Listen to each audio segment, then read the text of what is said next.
అంటున్నని గుణము అది దేహ సుఖమవును, అంటువీడు గుణము ఆత్మ సుఖము, కర్మమంట గుణము కలిగి కలుగును, విశ్వదాభిరామ వినురవేమ.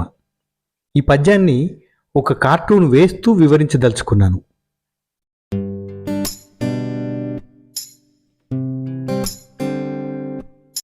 ప్రాచీన బంధాల కంటే నిర్లిప్తత ద్వారానే, అంటే అంటీ ముట్టనట్టు ఉండడం, నిష్కామ కర్మ, దాని ద్వారానే శాశ్వత ఆత్మసుఖం లభిస్తుంది అని వేమన పద్యం యొక్క భావం. వస్తు వ్యామోహం కలిగి ఉండడము శారీరక సుఖము, దేంతోనూ ప్రేమ పెంచుకోకుండా ఏ బంధాల్లో చిక్కుకోకుండా ఉండడము ఆత్మసుఖం. నేను నాది అనేటటువంటి అహంకారం ఉన్నంతకాలం కర్మ మనల్ని వదిలిపెట్టదు. నేను నాది అనే అహంకారాన్ని వదిలేస్తేనే ముక్తి లభిస్తుంది అని వేమన పద్యం యొక్క భావం. ఈ పద్య భావానికి సరిగ్గా సరిపడేటటువంటి కథ బౌద్ధుల జాతక కథల్లో ఉంది. అది నిష్కామకర్మని అద్భుతంగా ప్రస్ఫుటంగా తెలియపరుస్తుంది. కులవక జాతకం అనే జాతక కథ ఉంది. ఆ కథలో మగుడు అనేటటువంటి క్యారెక్టర్, ఆయన చాలా నిరాడంబరుడు.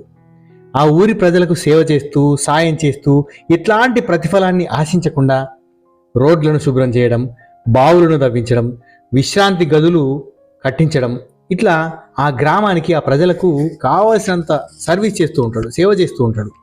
ఆయన ఇలాంటి ప్రతిఫలం ఆశించకుండా ఆ సేవ చేస్తూ ఉంటాడు. అయితే ఇతను చేసేటటువంటి సేవలు ఆ ఊరి మునసబు ఉంటాడు, ఆ ఊరి మునసబుకు నచ్చదు. ఎందుకంటే ఊరి మునసబుకు రావాల్సినటువంటి పేరు మగుడికి వస్తుంది కాబట్టి మగుడి మీద ఆ ఊరి మునసబు ఈర్ష్య పెంచుకొని రాజు దగ్గరికి వెళ్ళి మగుడి మీద చాడీలు చెప్తాడు. అతడు అతని స్నేహితులు అందరూ దొంగలు అని, దొంగతనం చేసినటువంటి డబ్బుతోటి ఈ సేవా కార్యక్రమాలు చేస్తున్నాడు అని రాజు దగ్గర ఆయన మీద చాడీలు చెప్తాడు. రాజు మునసబు చెప్పినటువంటి మాటల్ని నమ్మి ఎట్లాంటి విచారణ చేయకుండా మగుడిని అతడి మిత్రులను ఏనుగులతోటి తొక్కించి చంపాలి అని శిక్ష వేస్తాడు. అయితే ఆ శిక్ష వేసేటటువంటి సమయంలో మగుడు స్నేహితులతోటి ఇట్లా అంటాడు: మునసబును గాని రాజును గాని ఏనుగులను గాని అస్సలు ద్వేషించుకోకండి, అవి మనకి ఏ ద్రోహము చేయలేవు, మన కర్మ ఎలా ఉంటే అలా జరుగుతుంది అంటాడు. ఈ మాటల్ని విన్నటువంటి ఏనుగులు వెంటనే ఆగిపోతాయి. అతని ప్రేమ మాటలకు ఏనుగులు కరిగిపోయి అతన్ని తొక్కి చంపడానికి నిరాకరిస్తాయి. ఈ సంఘటనకి ఆశ్చర్యపోయినటువంటి రాజు మగుని నీతి నిజాయితీ నిష్కామతత్వాన్ని తెలుసుకొని అబ్బా అని ఆశ్చర్యపోయి వెంటనే వారి శిక్షను రద్దు చేసి అతనికి ఆ గ్రామాన్నే బహుమతిగా ఇస్తాడు. మగుడు ఆ పదవుల మీద ఎట్లాంటి వ్యామోహం లేకుండా తదనంతరం కూడా ఆ పదవి వచ్చిన తర్వాత కూడా తన సేవా కార్యక్రమాలని చేస్తూనే ఉంటాడు. ఆ సేవా కార్యక్రమాలు చేసుకుంటూనే పోతూ ఉంటాడు. బాధ్యతలను స్వీకరించాలి కానీ ఫలితాలకు ఆశపడవద్దు అనేది మగుడి జీవితం ద్వారా, మగుడి కథ ద్వారా మనం తెలుసుకోవచ్చు.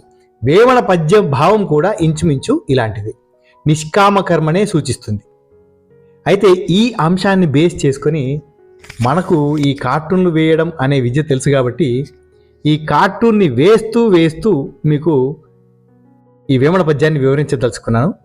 ఈ ప్రక్రియ మీకు కానీ బాగా నచ్చితే తప్పకుండా వెంటనే ఒక లైక్ చేయండి. ఇలాంటి వీడియోలు మీకు ఇంకా కావాలి అంటే కామెంట్ బాక్స్లో తెలియపరచండి. అట్లాగే వేమన పద్యం మరియు బౌద్ధుల జాతక కథ అంటే మగుడి కథ ద్వారా మనకు కొన్ని అద్భుతమైన విషయాలు తెలుస్తాయి. ఆ విషయాలు ఏంటనేది కూడా ఈ బొమ్మను నేను వేస్తున్న విధానాన్ని చూస్తూ వినండి. అద్భుతంగా ఉంటుంది, మీరు కూడా ఆనందపడతారు. మీకు బాగా ఆనందం అనిపిస్తే తప్పకుండా లైక్ చేయడం మాత్రం మర్చిపోకండి. అట్లాగే మన ఛానల్కు కొత్తగా వచ్చిన వారు తప్పకుండా సబ్స్క్రైబ్ చేసి ఇలాంటి మంచి వీడియోలను ఇంకా ఎక్కువ మందికి చేరే విధంగా షేర్ చేస్తారని కోరుకుంటున్నాను. ఇలాంటి కొత్త తరహా ప్రయోగం మీకు కానీ నచ్చితే ఇంకా ఎక్కువ వీడియోలు ఇదే పద్ధతిలో నేను అందించడానికి నాకు కూడా ఉత్సాహం లభిస్తుంది. అయితే ఈ పద్యము మరియు కథ ద్వారా మనం నేర్చుకోవాల్సినటువంటి విషయం ఏంటి, ఈ కార్టూన్కి కథకి వేమన పద్యానికి సంబంధం ఏంటి, మీరు ఆ బొమ్మ పూర్తయిన తర్వాత బొమ్మను చూసి మీ అభిప్రాయాన్ని కామెంట్ బాక్స్లో తప్పకుండా తెలియపరచండి. ఇప్పుడు పద్యము కథ ద్వారా మనము నేర్చుకోవాల్సినటువంటి విషయాలను తెలుసుకుందాం. బాధ్యతలను స్వీకరించాలి, కానీ ఫలితాలకు బానిస కావద్దు. ఈ ప్రపంచంతో కలిసి ఉండాలి, కానీ ఆ ప్రపంచాన్ని మనలో నింపుకోకూడదు. అంటే విషయ వ్యామోహాన్ని, విషయ వాంఛల్ని వదిలేసుకోవాలి. నీ మనసు ప్రశాంతంగా ఉంటే ప్రపంచంలో ఏ శక్తి కూడా నిన్ను కలవరపెట్టదు, బాధ పెట్టదు. తామరాకు పైన నీటి బొట్టులాగా జీవించడం నేర్చుకోవాలి. అప్పుడే ఏ బంధం మనను బాధ పెట్టదు. విడవాల్సిన వాటిని విడిచిపెట్టినప్పుడే పొందాల్సిన శాంతి మనకు దొరుకుతుంది. నీవు దేన్ని కూడా అతిగా ప్రేమిస్తావో అదే నీ దుఃఖానికి కూడా కారణమవుతుంది. నిజమైన స్వేచ్ఛ అంటే దేన్ని కోరుకోకపోవడమే. గతాన్ని వదిలేసేయాలి. భవిష్యత్తు పైన ఆశలను పెట్టుకోకూడదు. వర్తమానంలో అంటే ప్రస్తుతం మనం జీవిస్తూ ఉండాలి, ప్రశాంతంగా ఉండాలి.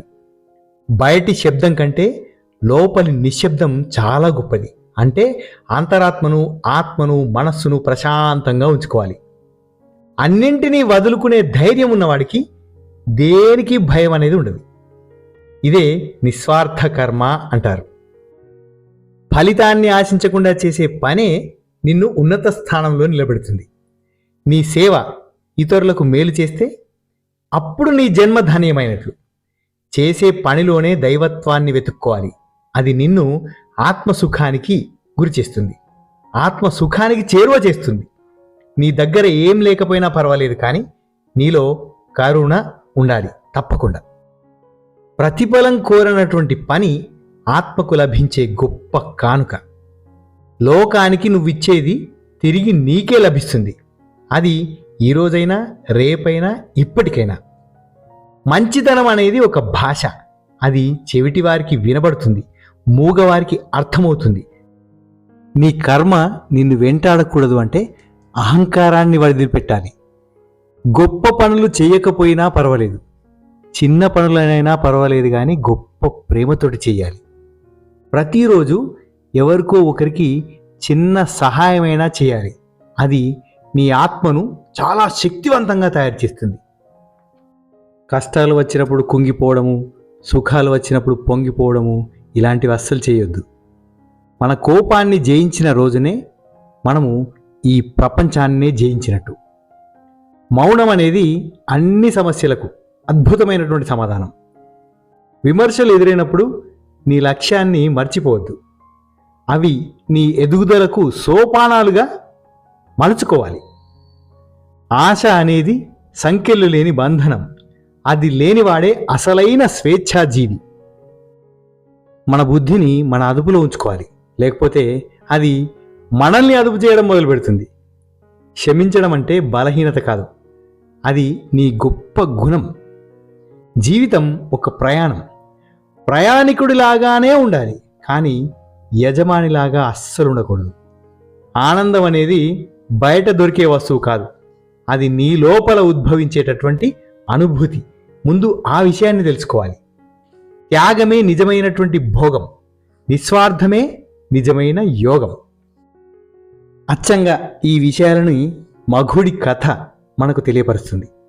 అట్లాగే ఈ కార్టూన్లో వేసినటువంటి ఆ ముసలైన వ్యక్తి క్యారెక్టరు, అతను ఒక మాసిన బట్టలు, చేతిలో కర్ర, చేతిలో ఒక చిన్న బ్యాగు పట్టుకొని వెళ్తూ ఉన్నాడు. ఆయన గురించి బిచ్చగాళ్ళు మాట్లాడుకుంటున్నారు. ఆయన అడుక్కునేవాడు కాదురా, అతను కోటీశ్వరుడు, దానకర్ణుడు అని మాట్లాడుకుంటున్నారు. అంటే ఆయన నిష్కామయోగం అన్నట్టు, చాలా సింపుల్గా ఉండేటటువంటి వ్యక్తి. ధనం ఉంది కదా అని చెప్పి డాంబికాలు పోయే వ్యక్తి కాదు అనే ఉద్దేశంగా ఈ కార్టూన్ను మలిచాను. ఆ ఇద్దరు వ్యక్తుల పక్కన ఒక చిన్న కుక్క, అది కూడా వాళ్ళను ఆశ్చర్యంగా చూస్తున్నట్టు వేశాను. నేను వేసినటువంటి కార్టూన్ బొమ్మలు మీకు కానీ నచ్చితే తప్పకుండా ఒక లైక్ చేయండి. ఈ కార్టూన్కి, వేమన పద్యానికి, కథకు మధ్య సంబంధం కుదిరిందా లేదా, ఒకవేళ కుదరకపోతే అందులో ఉన్నటువంటి లోపాలను కూడా తెలియపరచండి. ఎందుకంటే వచ్చే వీడియోలో కూడా నేను కార్టూన్ బొమ్మతో వేమన పద్యాన్ని, ఒక కథను, ఇవన్నిటినీ వివరించాలి అని అనుకుంటున్నాను. ఆ వీడియోలో ఇలాంటి పొరపాట్లు చేయకుండా అద్భుతంగా వీడియో మలచి మంచి బొమ్మలతో, మంచి కాన్సెప్ట్తో మీకు నేను వీడియోను తయారు చేసేటటువంటి అవకాశం మీ అభిప్రాయాలపైన, మీరు వ్యక్తం చేసేటటువంటి అభిప్రాయాలపైనే ఆధారపడి ఉంటుంది. బొమ్మ నేను వేయడం చూస్తున్నారు కదా, చూస్తూ మరొకసారి వేమన గారి పద్యాన్ని వినండి. అంటుండని గుణము అధిదేహ సుఖమవును, అంటు వీడు గుణము ఆత్మ సుఖము, కర్మమంట గుణము కలిగిన కలుగును, విశ్వదాభిరామ వినురవేమా. ఆ బిచ్చగాళ్ళ ఎదురుగుండా నడుస్తున్నటువంటి వ్యక్తి నిష్కామయోగుడు.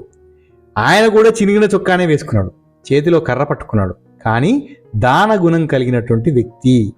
ఈ భావాన్ని నేను మనసులో అనుకొని ఈ బొమ్మ మలిచి బొమ్మను వేస్తూ మీకు వర్ణించడం జరిగింది. మరొక్కసారి మీకు వీడియో కానీ బాగా నచ్చితే తప్పకుండా లైక్ చేసి, కొత్తగా వచ్చిన వారు సబ్స్క్రైబ్ చేసుకుని, ఈ వీడియో కంటెంట్ని ఇంకా ఎక్కువ మందికి చేరే విధంగా షేర్ చేస్తారని హృదయపూర్వకంగా కోరుకుంటున్నాను. పూర్తి వీడియో చూడండి, బొమ్మ అద్భుతంగా వచ్చింది. చివర్లో ఈ బొమ్మని రంగుల్లోకి మార్చినటువంటి పూర్తి బొమ్మను మీకు చూపిస్తాను. తప్పకుండా చివరి వరకు చూడండి. ధన్యవాదాలు.